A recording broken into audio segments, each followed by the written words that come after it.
حضرت محدث ابن جوزی نے لکھا ہے کہ حضرت حبیب اجمی ایک بزرگ تھے، ان کے پاس ایک شخص اکثر آتا تھا، بڑا مالدار تھا، ایک ہی بیٹی تھی، وہ بھی ٹانگوں سے معذور تھی۔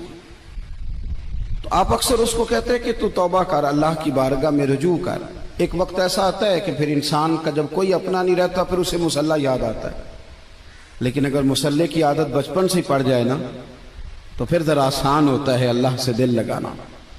وہ اکثر آپ اس کو کہتے ہیں کہ ٹھیک ہو جائے، ایک ہی تو بیٹی ہے، وہ بھی بیچاری معذور ہے، تو کہاں دولت لے جائے۔ آج کرتا ہوں، ہم تاریخیں دیتے رہتے ہیں نا اللہ تعالیٰ کو معاذ اللہ کہ رمضان سے میں نے نیک ہو جانا ہے، عمرہ کر کے آؤں گا تو پھر میں پکا نمازی ہوں۔ خدا کے بندو، کس نے تجھے بتایا ہے کہ رمضان تک تو زندہ رہے گا؟ کس نے خبر کی کہ عمرہ کرنے تک تو بچے گا؟ حضرت حبیب اجمی اس کو کہتے تو کہتا بڑی جلدی ٹھیک ہو جاؤں گا۔ ایک دن سویرے سویرے توبہ کرنے آ گیا۔ آپ نے فرمایا کیا ہوا؟ تو کہنے لگا حضرت جی کل ایک 15 سال کا نوجوان ملا ہے اور مجھے توبہ کرا گیا۔ مزہ ہی اس عمر میں اللہ اللہ کرنے کا۔ نبی کریم سے محبت بھی کرنی ہو تو یہی عمر ہے۔ عشق لگا سی کھیڈاں کھیڈ دینوں تے پھر مینوں کھیڈاں بھول گئیاں، کجل پایا سی میں یار دے ویکھنے نوں، پھر او دی یاد وچ روندیاں ہی ڈل گئیاں۔ حیدر شاہ اس گلی کدے نہ رولدی پر ہن تے رول گئیاں۔ جن لوگوں نے ابو جہل کو قتل کیا تھا ان کی عمریں بھی 15 سال تھی۔ ہم تو بڑے ہی نہیں نہ ہوتے ساری زندگی، نہ ہمیں کو بڑا ہونے دیتا ہے، ہم بڑے ہی نہیں ہوتے، یہی تو عمر ہے کچھ کر گزرنے کی۔ 15 سال کا نوجوان توبہ کرا گیا تو حضرت حبیب اجمی کہنے لگے وہ کیسے؟ کہنے لگا حضرت جی میں کل منڈی گیا تھا، مجھے کچھ سامان خریدنا تھا، تو بغداد کے بازار سے میں نے مچھلی خرید لی 10 کلو، باقی بھی سامان تب خود لے جا نہیں سکتا تھا۔ تو مزدور آپ کو پتہ ہے بیچارے آج بھی سڑکوں پہ بیٹھے ہیں، تو مزدور بیٹھے تھے تو ان میں ایک نوجوان 14-15 سال کا، چہرے پہ بڑی روشنی۔ میں نے اس کو کہا بیٹے مزدوری کرو گے؟ کہنے لگا حضور مزدوری بھی کرتا ہوں، پڑھائی بھی کرتا ہوں، اور جو اللہ کو منظور ہو اس کی عبادت بھی کرتا ہوں۔ میں نے اسے کہا کہ یہ میرا سامان ہے فلان جگہ پہنچانا، کیا لوگے؟ کہنے لگا 3 دینار مزدوری۔ سودا طے ہو گیا، اس نے سامان اٹھا لیا۔ کہتے ہیں رستے میں ظہر کا وقت ہو گیا۔ کہنے لگا چچا اگر اجازت دو تو نماز پڑھ لوں۔ 15 سال کا جوان، کہتے میں رکھ کے نا وہاں سامان تو پھٹے پہ بیٹھ گیا، وہ نماز پڑھنے چلا گیا۔ باقی لوگ دیر سے آئے، وہ بچہ جلدی آ گیا۔ میں نے کہا بیٹے آپ جلدی آ گئے؟ کہنے لگے نفل چھوڑ دیے ہیں، آپ یہی نہ سمجھ لیں کہ کام چور ہے، میں بعد میں پڑھ لوں گا۔ کہتے ہیں وہ دوپہر کا وقت، رمضان بھی نہیں تھا، میں اس بچے کو نوجوان کو گھر لے گیا اور میں نے اپنی بیوی سے کہا کہ بڑا نیک ہے، نمازی ہے، اور راستے میں یہ بھی ہوا ہے کہ میں نے اسے ایک دفعہ کہا ہے کہ یہ مجھے تھوڑی دیر کے لیے دے دو، گرمی بڑی ہے، تمہیں پسینہ آ رہا ہے، میں اٹھا لیتا ہوں۔ کہنے لگا نہیں چچا میں رزق حلال کھاتا ہوں، اگر آپ اٹھائیں گے تو میں 3 دینار مزدوری پوری نہیں لوں گا، پھر پیسے کم کروں گا، میں نے طے کیا ہے کہ اٹھاؤں گا۔ تو کہتے ہیں میں نے اپنی بیوی کو بتایا تو بڑی متاثر ہوئی، کہنے لگی دوپہر کا کھانا پک گیا، اسے کو روٹی کھا لیں۔ رمضان بھی نہیں تھا۔ کہتے میں باہر نکلا، اس کو 3 دینار تھمائے تو میں نے کہا بیٹے ایک بات میری مانو گے؟ کہنے لگا بتائیے۔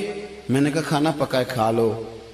کہنے لگا میں معافی چاہتا ہوں، میں نے روزہ رکھا ہوا ہے۔ حضور نے حکم دیا، حکم نبی کریم نے حکم دیا، بخاری مسلم کی حدیث ہے، فرمایا نوجوانوں اگر تمہارے پاس طاقت ہے تو نکاح کر لو ورنہ روزے رکھو۔ حکم دیا، یا نکاح اور یا روزے، یہ سرکار کا حکم ہے۔ بھائی نفلی روزہ نفس کی قوتوں کو کچلتا ہے، انسان میں نورانیت اور روحانیت لاتا ہے۔ کہتے وہ کہنے لگا میں نے روزہ رکھا ہے، میں اور متاثر ہو گیا۔ میں نے کہا اب کیا کرو گے؟ کہیں اور جانا ہے؟ کہنے لگا نہیں، میں جس دن 3 دینار کما لیتا ہوں پھر میں مزید لالچ نہیں کرتا، باقی وقت یا قرآن مجید پڑھتا رہتا ہوں یا نبی پاک پہ درود شریف پڑھتا رہتا ہوں۔ آپ بتائیں؟ تو میں نے کہا کہ افطار میرے ساتھ کر لو۔ کہتے ہیں میں اسے مسجد چھوڑ آیا اور خود میں لوٹ آیا۔ افطار کے بعد میں اسے لایا، کھانا کھلایا، عشاء پڑھی۔ اس کا گھر دور تھا، میں نے ڈرائنگ روم کھول دیا، بیٹھک کھول دی، وہیں وہ سو گیا۔ میری 20 سال کی معذور بچی کبھی چل نہیں سکتی تھی، کوئی طبیب کوئی حکیم میں نے چھوڑا نہیں تھا اس کو دکھایا نہ ہو۔ ایک ہی بیٹی، وہ بھی معذور پیدائشی۔ اس کے کمرے میں گئے، میاں بیوی اسے کھانا کھلا اور بتایا بیٹے ایک نوجوان ہے، بڑا نیک ہے ہمارے گھر میں، آج بڑا پرہیزگار۔ پتہ ہے حضور نے کیا فرمایا؟ نبی کریم فرماتے ہیں جب نوجوان اٹھ کے تہجد پڑھتا ہے نا، نوجوان تو اللہ فرشتوں کے سامنے اس نوجوان پر فخر فرماتا ہے. اللہ فخر کرتا ہے کہ عمر دیکھو اور دیکھو یہ میری بارگاہ. اللہ فخر کرتا ہے, اللہ یعنی خدا خود میر مجلس بود, اللہ فخر کرتا ہے. اب سوچے, تو ہم نے اپنی بیٹی کو بتایا کہ نوجوان اور بڑا نیک ہے, تو کہتے ہیں وہ کھانا کھلا کے ہم واپس آ گئے. آدھی رات کا وقت ہوا تو دروازے پہ دستک ہوئی. بچی اپنے کمرے میں سو رہی تھی, ہم اپنے کمرے میں, وہ بیٹھک میں. گھبرا کے اٹھے کہ اس وقت کون ہے دروازے پہ؟ تو بیٹی کہنے لگی ابا دروازہ تو کھولنا. کہتے ہیں دروازہ کھولا تو 20 سال ہو گئے تھے بیٹی کو, کبھی اس نے چل کے نہیں دکھایا تھا, کبھی دوڑ کے ادھر جاتی, کبھی ادھر آتی. کہتی ہے الحمدللہ اللہ نے میری ٹانگیں ٹھیک کر دی. ہم دونوں رونے لگے, اے اللہ تو کتنا کریم ہے, کیسے ہوا بیٹے سارا کچھ؟ تو بیٹی کہنے لگی ابا آپ نے کہا تھا نا کہ نیک نوجوان آیا ہے, تو میرے دل میں خیال آیا اللہ اگر واقعی نیک ہے تو اس کے صدقے مجھے شفا ہی دے دے. یا ایھا الذین آمنوا اتقوا اللہ وابتغوا الیہ الوسیلہ. تو کہنے لگی ابھی میری دعا بھی پوری نہیں ہوئی تو رب کریم نے فضل کیا ہے اور مجھے شفا عطا کر دی. کہتے ہم دوڑ کے اس کے کمرے میں گئے, اور جب ہم نے ہاتھ رکھا تو دروازہ پہلے سے کھلا تھا, ایک خط چھوڑ گیا تھا. آج کل کے پیر کی کرامت ہوتی تو فیس بک پہ دے دیتا, باقیوں کو بھی ذرا بول پتا چلے.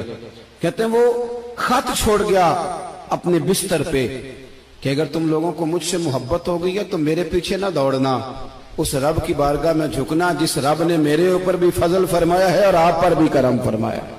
میرے نوجوان دوستو, یہ جو بچپنا ہمیں لوگ کہتے ہیں نا ابھی بچے ہو, ابھی جب آپ بالغ ہو گئے تو نماز فرض ہو گئی, سچ بولنا ضروری ہو گیا, رزق حلال کھانا ضروری ہو گیا, شریعت ساری کی ساری لاگو ہو. ایک تو درگزر سے کام نہیں, دوسرا اپنی زندگی کے اندر خواہشات کو چھوڑیں. سادہ کھانا تو ویسے ہی انسان کو تندرست رکھتا ہے. یہ جو چکر ہم نے ڈالا ہوا ہے نا مرضیاں کرنے کا, اب موٹر سائیکل بالکل اچھی بھلی ہوتی ہے پر سفارش یہ ہے کہ ماڈل پرانا ہو گیا ہے, تو یہ تو کمزور لوگوں کی علامت